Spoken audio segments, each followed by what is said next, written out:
স্থাপত্য শৈলীর এক অনন্য নিদর্শন এক কাতার মসজিদ। নাম শুনেই বোঝা যায় এর বিশেষত্ব। মসজিদের ভেতরে মাত্র এক কাতারে নামাজ পড়তে পারেন মুসল্লিরা। তবে অবহেলা আর অযত্নে দিন দিন এর সৌন্দর্য বিলুপ্তির পথে।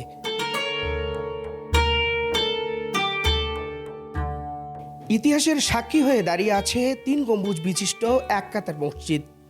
ভেতরে নামাজের জন্য একটি মাত্র কাতার হওয়ায় 13 থেকে 14 জনের বেশি এক জামায়াতে নামাজ আদায় করতে পারেন না।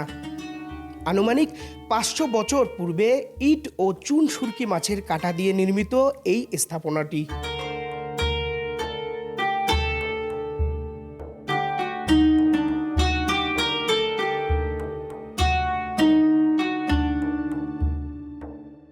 মসজিদের দেয়ালে অনেক কারুকার্য রয়েছে।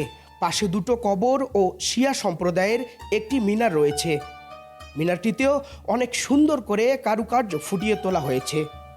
ঐতিহাসিক এ মসজিদটিকে সংরক্ষণ করে আগামী প্রজন্মের কাছে তুলে ধরার দাবি স্থানীয়দের। নতুন রিন গভীর থেকে পরিষ্কার করে কাপড়কে রাখে নতুনের মতো উজ্জ্বল। নতুন রিন অ্যাডভান্সড পাউডার। এটাকে প্রত্নতাত্ত্বিক একটা নিদর্শন হিসেবে আমরা এটাকে রাখতে চাই, যাতে এলাকাবাসী এবং বাংলাদেশের একটা প্রত্নতাত্ত্বিক হিসেবে থাকে।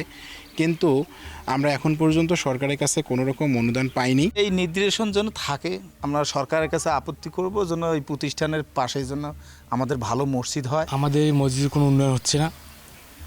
আগে থেকে ছোটোবেলা থেকে যেরকম দেখে যাচ্ছে ওই রকমই।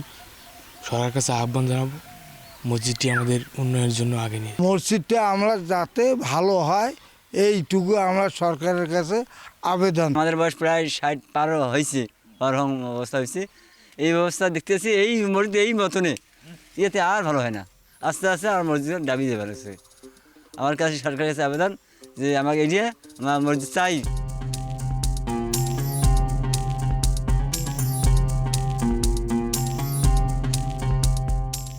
দুর্গাপুর ঐতিহাসিক এই মসজিদটির অবস্থান লালমনিরহাটের কালীগঞ্জ উপজেলার গোরল ইউনিয়নের প্রত্যন্ত গ্রাম হাজিপাড়ায়।